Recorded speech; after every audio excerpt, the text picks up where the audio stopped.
नमस्कार दोस्तों, मेरा नाम है आशुतोष मांडके और आप देखना शुरू कर चुके हैं डायनामिक इम्पल्शन। आज के इस वीडियो में हम बात करेंगे 17 जून 2023 के करंट अफेयर्स की।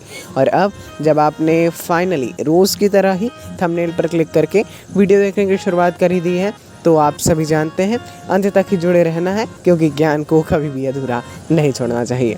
इसी के साथ हम शुरू कर रहे हैं आज के इस वीडियो को।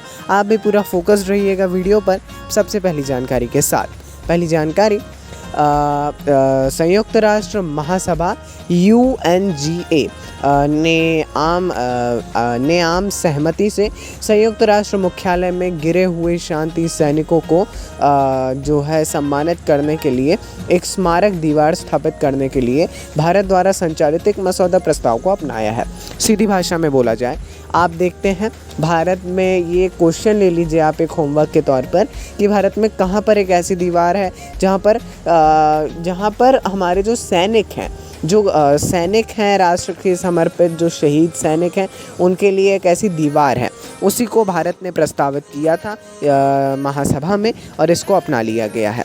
संयुक्त राष्ट्र ने memorial war for fallen United Nations peace keepers, इनके लिए इनके नामों की एक विशेष दीवार बनाई जाएगी, ऐसा मसौदा को अपनाया गया है जो भारत के द्वारा संचालित किया गया था। ये बहुत ही इंपॉर्टेंट क्वेश्चन है, प्लीज़ इसके बारे में अवश्य पढ़ लीजिएगा, है ना। ये बढ़िया भी है, इंटरेस्टिंग भी है, थोड़ा सा पढ़ेंगे तो आपको समझ में आ जाएगा। बाकी हमने बहुत जानकारी दी है। आगे बढ़ते हैं। विश्व बैंक, वर्ल्ड बैंक ने ढाका में बांग्लादेश सरकार के साथ हस्ताक्षरित 358 मिलियन अमेरिकी डॉलर 358 मिलियन डॉलर के वित्तीय समझौते के साथ दक्षिण एशिया में पूरी तरह से सड़क सुरक्षा के लिए समर्पित अपनी पहली परियोजना शुरू की है। देखिए, परियोजना का उद्देश्य है उच्च जोखिम वाले राजमार्गों, जिला सड़कों और चयनित शहरों में सड़क दुर्घटनाओं के कारण से होने वाली मौतों और चोटों, एक्सीडेंट्स को कम करना, है ना। तो वर्ल्ड बैंक और बांग्लादेश सरकार, इन दोनों ने ही 358 मिलियन डॉलर का एक समझौता किया है, जो कि दक्षिण एशिया में पूरी तरह से ऐसा बोला जा रहा है कि सड़क सुरक्षा के लिए समर्पित होगी और ऐसी एक पहली परियोजना होगी, है ना। इम्पॉर्टेंट है, इसको भी पढ़ना होगा। उतना इम्पॉर्टेंट नहीं, बट हाँ इम्पॉर्टेंट है। आगे बढ़ते हैं। यूनेस्को ने घोषणा की है कि इजराइल के खिलाफ पक्षपात के आरोपों के कारण 4 साल बाद संयुक्त राज्य अमेरिका जुलाई 2023 में एजेंसी में फिर से शामिल होगा। देखिए, यूनेस्को ने यदि हम देखें तो 4 साल पहले पक्षपात, ये इजराइल के खिलाफ पक्षपात के आरोपों के कारण निकाल दिया था इन्हें, संयुक्त राज्य अमेरिका को, बट अब ये जुलाई में फिर से शामिल होने वाला है। फिर से शामिल होने के कदम के लिए सदस्य राज्यों द्वारा मतदान की आवश्यकता होगी, लेकिन आसानी से पारित होने की उम्मीद है।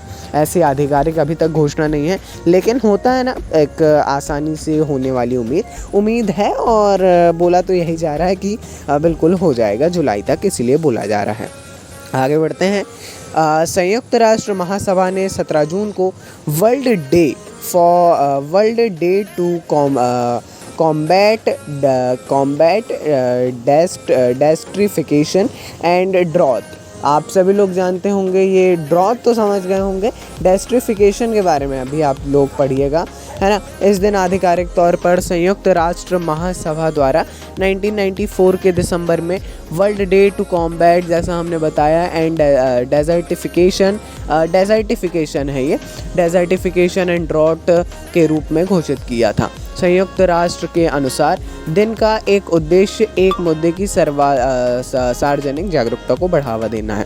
पढ़ लीजिएगा, उतना इम्पोर्टेंट नहीं है, फिर भी पढ़ लीजिएगा। आगे बढ़ते हैं।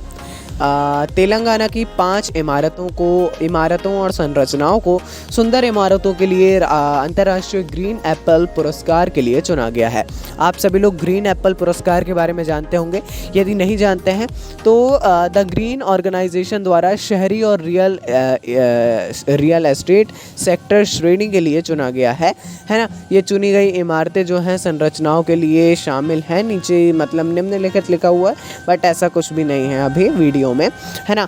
फिर भी ये क्वेश्चन बहुत बहुत बहुत इंपॉर्टेंट है। कौन कौन सी वो 5 ऐसी संरचनाएं हैं, तेलंगाना की एकमात्र तेलंगाना राज्य से ही सिर्फ ये 5 की 5 संरचनाओं को चुना गया है।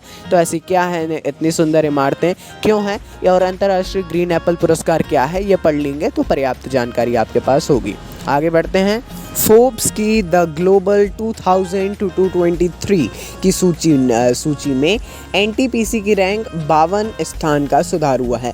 एनटीपीसी की रैंक में, जो कि भारतीय कंपनी है, 52 रैंकों का सुधार हुआ है। इसने फोर्ब्स की द ग्लोबल 2000 टू 2023 की सूची में 433वां स्थान प्राप्त किया है। ये पिछले साल फोर्ब्स की द ग्लोबल 2000 ऐसी ही एक सूची थी इसी प्रकार की, उसमें 485th रैंक पे थी, लेकिन इस बार इसने 52 स्थान आगे उन्नति की है। और सूची के 2023 के संस्करण में भारतीय कॉरपोरेशन में रिलायंस इंडस्ट्रीज शीर्ष पर बनी हुई है, जो हमने जानकारी आपको दी थी कल, और यहीं पे एनटीपीसी ने भी अच्छा स्थान हासिल किया है पिछले बार से। आगे बढ़ते हैं। ये शायद अंतिम जानकारी होगी। अरुणाचल प्रदेश पुलिस का अरुण पोल ऐप मुख्यमंत्री पेमा खांडू जी के द्वारा लॉन्च किया गया है। अरुणाचल प्रदेश के मुख्यमंत्री श्री पेमा खांडू जी ने हाल ही में वहाँ अरुणाचल प्रदेश पुलिस का एक ऐप अरुण पोल कल के लॉन्च किया है। ये नागरिकों को, वहाँ के उन्होंने नागरिक सचिवालय ईटानगर से एपीपी जागरूकता जनरेशन वाहन को भी हरी झंडी दिखाकर रवाना किया। और ये वाहन को तो किया, लेकिन अरुण पोल ऐप क्या होगा, तो अरुण पोल ऐप के ज़रिए आम लोग बिना थाने गए अपनी शिकायत दर्ज करवा सकते हैं। और अरुणाचल प्रदेश पुलिस इनकी शिकायतों के निराकरण को लेकर तत्पर है और तत्पर रहेगी, ऐसा बोला गया है ना। ये अलग अलग राज्य अब नवाचारों को कर रहे हैं, ऐसे नवाचार और होते भी रहना चाहिए। मेरा ऐसा मानना है कि जितना आसान हो सकता है आम नागरिकों के लिए, जैसा कि गवर्नेंस जो होता है, जितना आसान सुशासन हो सकता है उतना आसान करना चाहिए, और लोग कर भी रहे हैं, है ना। अपने को देखने को भी मिल रहा है। तो दोस्तों, यदि आज के इस वीडियो की अंतिम जानकारी, आपको कुछ भी कन्फ्यूज़न हो तो आप कमेंट सेक्शन में पूछ सकते हैं। अपन मिलते हैं अगले वीडियो में। नमस्कार। Dynamic impulsion.